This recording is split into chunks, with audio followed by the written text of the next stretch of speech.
আসসালামু আলাইকুম প্রিয় চাকরি প্রত্যাশী শুভাকাঙ্ক্ষী, আশা করি সবাই ভালো আছেন, সুস্থ আছেন। আপনাদের সাথে আছে আমি আইনাল। চাকরির জন্য বিডি ইউটিউব চ্যানেল থেকে আপনাদের জানাই স্বাগতম।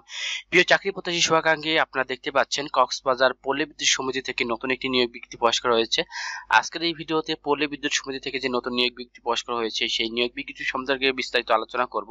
তাই ভিডিওটি না টেনে অবশ্যই প্রথম থেকে শেষ পর্যন্ত মনোযোগ সহকারে দেখবেন। কক্সবাজার পল্লী বিদ্যুৎ সমিতির এই নিয়োগটিতে আপনারা সকল জেলার প্রার্থী আবেদন করতে পারবেন। 18 থেকে সর্বোচ্চ 45 বছর বয়স পর্যন্ত যারা রয়েছেন তারা আবেদন করতে পারবেন। তাই অবশ্যই ভিডিওটি না টেনে ধৈর্য সহকারে দেখবেন। আর মূল ভিডিওতে যাওয়ার আগে আপনাদের কাছে ছোট্ট একটি রিকোয়েস্ট, আপনারা যদি আমার চ্যানেল নতুন দর্শক হয়ে থাকেন আর এখনো যদি আমার চ্যানেলটি সাবস্ক্রাইব না করেন অবশ্যই চ্যানেলটি সাবস্ক্রাইব করবেন এবং পাশে থাকা bell icon all notification on করে রাখবেন, যাতে চাকরি বিষয়ক নতুন কোনো ভিডিও আপলোড করার সাথে সাথে সবার আগে দেখতে পারেন। আর যারা সাবস্ক্রাইব করে পাশে আছেন তাদেরকে জানাই অসংখ্য ধন্যবাদ। তো বেশি কথা না বাড়িয়ে চলুন মূল বিষয়ে চলে যায়। প্রিয় চাকরি প্রত্যাশী শুভাকাঙ্ক্ষী, আপনারা দেখতে পাচ্ছেন কক্সবাজার পল্লী বিদ্যুৎ সমিতি থেকে এই নিয়োগ বিজ্ঞপ্তি প্রকাশ করা হয়েছে। এখানে পদের নাম দেখতে পাচ্ছেন, ড্রাইভার নিয়োগ করা হবে। এখানে দুইটি পদ দেওয়া রয়েছে, কম বেশি হতে পারে, অর্থাৎ বেশি হতে পারে। বেতন ভাতা দেখতে পাচ্ছেন পল্লী বিদ্যুৎ সমিতি বেতন কাঠামো 2016 অনুযায়ী 3 নং বেতন গ্রেড 16,600 থেকে শুরু করে সর্বোচ্চ 29,900 টাকা এবং নিয়ম অনুযায়ী বাড়ি ভাড়া, চিকিৎসা ভাতা সহ অন্যান্য ভাতাপ্রাপ্ত হবেন। শিক্ষাগত ও অন্যান্য যোগ্যতা হিসেবে সাবলীল ভাষায় বাংলা এবং ইংরেজি শব্দ পড়তে ও বলতে পারার লিখতে পারতে হবে। এছাড়া আপনার বিআরটিএ কর্তৃক বৈধ ড্রাইভিং লাইসেন্স থাকতে হবে এবং ড্রাইভিং লাইসেন্সের সত্যায়িত ফটোকপি আবেদনপত্রের সাথে জমা দিতে হবে এবং প্রার্থী যে কোনো সরকারি, আধা সরকারি বা বেশিল্প বাণিজ্যিক প্রতিষ্ঠানে গাড়ি চালানো সহ রক্ষণাবেক্ষণ কাজে 5 বছরের বাস্তব অভিজ্ঞতা থাকতে হবে। এক্ষেত্রে ড্রাইভিং লাইসেন্স প্রাপ্তির পর উল্লেখিত প্রতিষ্ঠানসমূহের কর্মকালকে অভিজ্ঞতার কার্যকাল হিসেবে গণ্য করা হবে। বিগত 3 বছরের মধ্যে বড় ধরনের কোনো দুর্ঘটনা মর্মে সংশ্লিষ্ট প্রতিষ্ঠান প্রধান কর্তৃক প্রত্যয়নপত্র প্রদান করতে হবে এবং প্রার্থীকে অবশ্যই সুস্বাস্থ্যের অধিকারী সহ স্বাভাবিক দৃষ্টি সম্পন্ন হতে হবে এবং 19 সেপ্টেম্বর 2024 খ্রিস্টাব্দ তারিখে প্রার্থীর বয়স সর্বনিম্ন 18 থেকে সর্বোচ্চ 45 বছর পর্যন্ত হতে হবে। তো পল্লী বিদ্যুৎ সমিতির এটা আবেদন করতে হলে আপনাদেরকে আবেদনকারীকে কক্সবাজার পল্লী বিদ্যুৎ সমিতির ওয়েবসাইট pbscoxbazaar.gov.pt অথবা বাংলাদেশ পল্লী বিদ্যুৎ বোর্ডের ওয়েবসাইট www.reb.gov.pt হতে আবেদন ফর্ম ডাউনলোড করে A4 সাইজের কাগজে প্রিন্ট করতে হবে এবং আবেদনপত্র নিজ হাতে যথাযথভাবে পূরণ করে আগামী 19 সেপ্টেম্বর 2024 খ্রিস্টাব্দ তারিখে অফিস চলাকালীন সময়ের মধ্যে জেনারেল ম্যানেজার কক্সবাজার পল্লী বিদ্যুৎ সমিতি ঝিলংঝা কক্সবাজারের বরাবর ডাকযোগে অথবা কুরিয়ার সার্ভিসের মাধ্যমে পৌঁছাতে হবে এবং ওয়েবসাইটে থেকে লোডকৃত আবেদনপত্র ফর্ম ব্যতীত সাদা কাগজে বা টাইপকৃত বা অসম্পূর্ণ কোনো আবেদনপত্র বাতিল গণ্য হবে। তো অবশ্যই আপনারা পল্লী বিদ্যুতের ওয়েবসাইট থেকে আপনার কাঙ্ক্ষিত ফর্মটি ডাউনলোড করে তারপরে A4 সাইজে ডাউনলোড করে আপনারা সেটা একটি সুন্দরভাবে হাত দিয়ে পূরণ করবেন, করে কুরিয়ার সার্ভিস বা ডাকযোগে পাঠাবেন।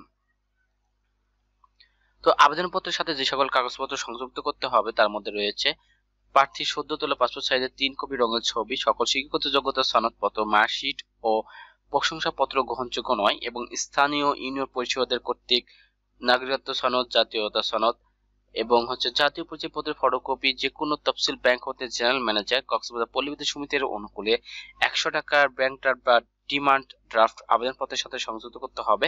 সকল কাগজপত্র প্রথম শ্রেণীর গ্যাজেটেড কর্মকর্তা কর্তৃক সত্যায়িত, নাম, পদবি সম্বলিত সিল সহ থাকতে হবে এবং প্রার্থী গাড়ি চালানোর ভালো দক্ষতা থাকতে হবে এবং বিগত 3 বছরের মধ্যে কোনো বড় ধরনের দুর্ঘটনা ঘটেনি এই মর্মে একটি প্রত্যয়নপত্র সংযুক্ত করতে হবে।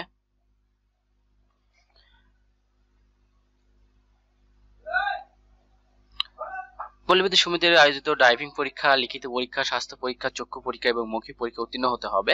লিখিত, ব্যবহারিক, স্বাস্থ্য পরীক্ষা, চক্ষু পরীক্ষা, মৌখিক পরীক্ষায় অংশগ্রহণের জন্য প্রার্থীকে কোনো প্রকার টিএডিএ প্রদান করা হবে না। তো প্রিয় চাকরি প্রত্যাশী শুভাকাঙ্ক্ষী,